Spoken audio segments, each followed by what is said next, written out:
I stand to second the motion that has been moved by the leader, Majority Leader, Honorable Kimani Ichung'wah.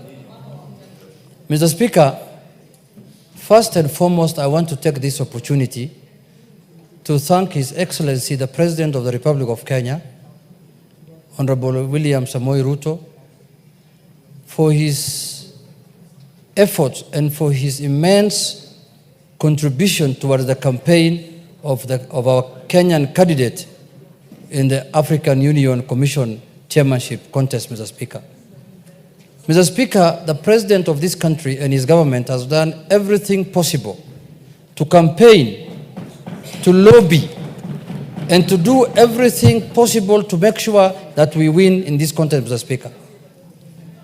Mr. Speaker, it was not a secret that the President visited African capitals and met presidents to lobby and campaign for our Kenyan candidate, Mr. Speaker, and at the same time also received presidents in this country, Mr. Speaker, to talk to them and tell them that we have the best candidate in the contest. Mr. Speaker, we will not forget that. As a party, ODM party, as people, Mr. Speaker, we will remind everyone who wants to forget that the President campaigned and lobbied for our candidate, Mr. Speaker. Mr. Speaker, also I want to thank the Right Honorable former Prime Minister Raila'S Odinga, Mr. Speaker, for stepping out, because, Mr. Speaker, it requires a lot of courage, Mr. Speaker, and determination to come out and say that I want to represent my country at a very high level, Mr. Speaker, of the African Union. Many Kenyans will want, Mr. Speaker, to contest for that kind of position, but it requires courage. It requires somebody who has the stamina, Mr. Speaker, to show and to come out and say that I want to run for this, Mr. Speaker. Mr. Speaker, this country could not have a better candidate than him, because his credentials are known, Mr. Speaker. And he has served the African Union, Mr. Speaker, at the level of High Representative on Infrastructure, Mr. Speaker, before, for a period of, I think, 3 years. And he had performed exemplarily very well. And he had done a good job. And, Mr. Speaker, he had all the credentials as a Pan-Africanist to contest for that high office, Mr. Speaker. Mr. Speaker, in an election contest, there must be a winner and there must be a loser.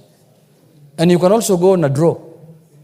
Mr. Speaker, it is not easy to raise the confidence of over 20 presidents of a country, Mr. Speaker. You have seen the first round, he got 22 votes. Those are 22 countries that have faith and confidence in the candidature of Honorable Raila'S Odinga, Mr. Speaker.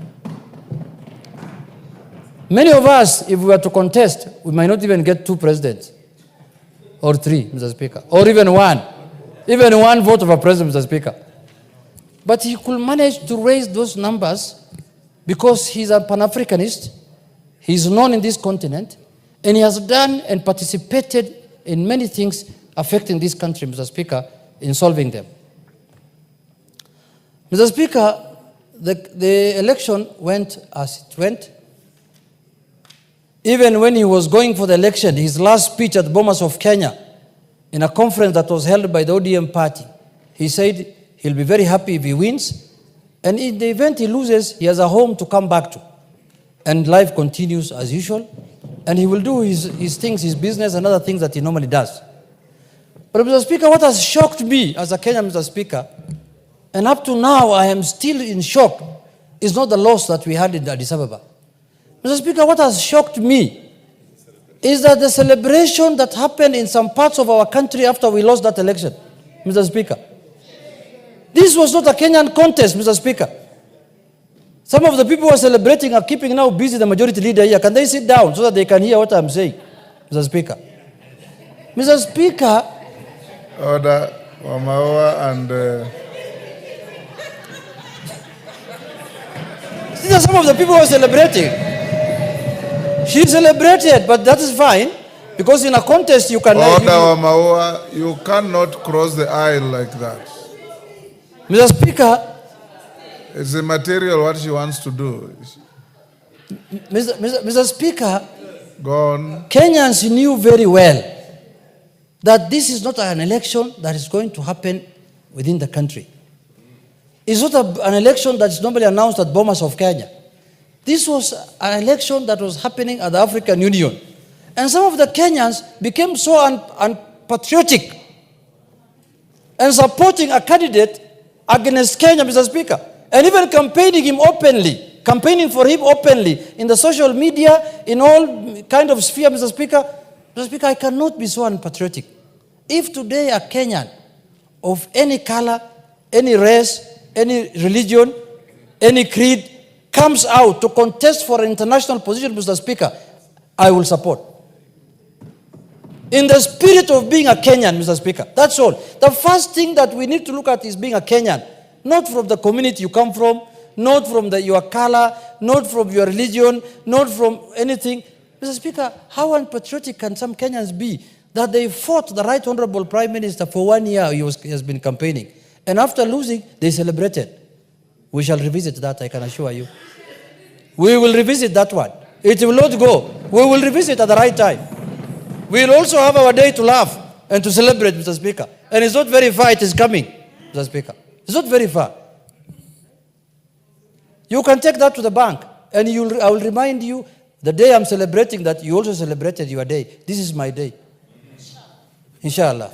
Bismillah al-Karim. Mr. Speaker, I also want to congratulate the winner. In a contest, someone must win. And a country that is who is our neighbor in the same region, the Eastern African region, won the election.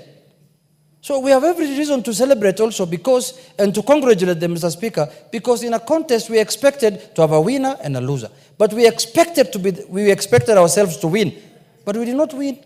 So we cannot be so losers. We say, there are many things that happened. I was in Addis Ababa, Mr. Speaker. I don't want to talk about them now, but that is part of the election. You don't have to complain. You don't have to begrudge anyone. That is normal. All of us defeated someone by being in this house, Mr. Speaker.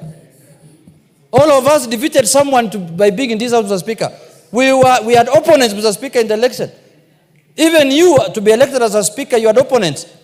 We had a candidate, Azimio, and Kenya Kwanza proposed you, and you got the highest votes. And now today you are presiding over here as our speaker. You are a speaker for all of us. We are not saying, oh, we have lost, now another speaker must sit next to you, the one who lost to you. We cannot work like that. So, Mr. Speaker, in a contest, it goes that way. But I want Kenyans to get experience out of this contest, because this is not going to be the last time a Kenyan is going to contest for an international job. And I want to encourage the government of the Republic of Kenya to propose and support Kenyans who are qualified to go for international positions, Mr. Speaker. The UN Secretary General job is coming up in the next year, Mr. Speaker. If there's a Kenyan who feels he's qualified to become the Secretary General of the UN, he should go for it. And Kenyans will support. It doesn't matter whether you win or lose. It doesn't matter. Go for it. So, Mr. Speaker, many countries in this region have done very well, much better than our country, in terms of positioning their people in this multilateral organization, Mr. Speaker. We have not done very well as a country in that sphere, Mr. Speaker. We have to improve our socks and make sure that a lot of Kenyans, even the ones who are celebrating, instead of holding people in villages, in somewhere there in Nyeri, release them, let them go for these international positions if they are qualified. Don't hold people there buying them uji every day, and they are qualified, they have papers, they have masters, they have degrees, everything. Take them out, Mr. Speaker. Wamunyoro is not a church. Unless it's another Shakahola place, where people now go there and they want to die there inside there. So, Mr. Speaker, in conclusion, I want to say that I have thanked the President on behalf of my party, on behalf of my constituency, and on behalf of myself, for showing leadership as our President and supporting the candidature of our party leader. I want to also congratulate my party leader. He's a strong man. Very strong man, Mr. Speaker. And he always has a second chance. If there is any other position to serve in the continent, he will be available.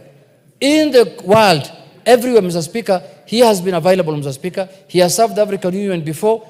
and we will continue supporting him, and he's my leader, and we will make sure that we provide our services to the people of this country and to the people of this country, Mr. Speaker, in whichever level we can, in whichever capacity that we can. There are people who thought that this contest was political. They thought that, oh, this is a contest now, or if we lose, ODM will get annoyed. I don't know, annoyed of what? If there are people we should be annoyed with, it should be Djibouti, the people who took our cup. Yeah, why should we be annoyed with somebody who was not contesting against us? We should be annoyed with the people who defeated us. And we are not annoyed with them also. We are congratulating them for doing a good job. Because African Union belongs to all of us. As a nation, we are part of the African Union. So, Mr. Speaker, with those few remarks, I wish to second and warn the naysayers that you should avoid that kind of thing going forward in future. Mr. Speaker, because if you are going to oppose a Kenyan because of his political affiliation, because of domestic issues, it's a very primitive way of looking at things. And I know some of the people, why we impeach them also, it was not in the impeachment paper, but it's primitivity. Some of them are very primitive people. Village mentality.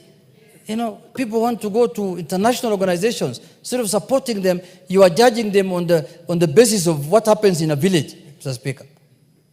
I'm very sad about that. I do not expect people to celebrate the loss of a Kenyan in an international contest. It's a shame. Whichever you are, you cannot celebrate the loss of a Kenyan in an international contest. I repeat again. You cannot do that. You cannot do that. Now, if our athlete loses in a contest now, in the New York Marathon or in the London Marathon, you expect me to celebrate? No. Because he's not from my community? He's not from my region? He's not from my religion? He's not from my village? He's not from my what? Shame on you. Shame. And those people who did that must desist. And never to repeat that. I must say that on the floor of this House, Mr. Speaker. Because this is where we address issues of concern to the people. And that is an issue of high concern to the people, Mr. Speaker. When we are telling Kenyans that you cannot run in any contest outside Kenya. In the first place, even if we run here in Kenya, they will not vote for us, I know. We have taken very serious that matter, and we don't want it to happen in our country again. We want to support our people. We want to support our Kenyans, wherever they are. That is why we impeach certain people, because they were telling us we are not shareholders of this country. That's what they told us. We have not forgotten. They told us that you are not shareholders in this country. I don't know when the shareholding certificate was issued in this country. At independence, everyone was there. You should call for annual general meetings so that we know which shares we have.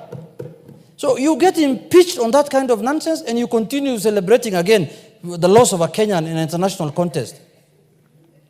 We will stand firm. We will hold our head high. We have not lost anything. We have, in the contrary, we have gained because we have registered the name of Kenya in the international arena, Mr. Speaker. With those few remarks, Mr. Speaker, I thank you, and I urge all members to support and to register their thanks, especially to the President and to the former Prime Minister who put his line or his head on the line, Mr. Speaker, for Kenyans. Thank you very much. Thank you. Honourable members, I'll now propose the question, which is that recalling that the African Union, the successor of the Organization of African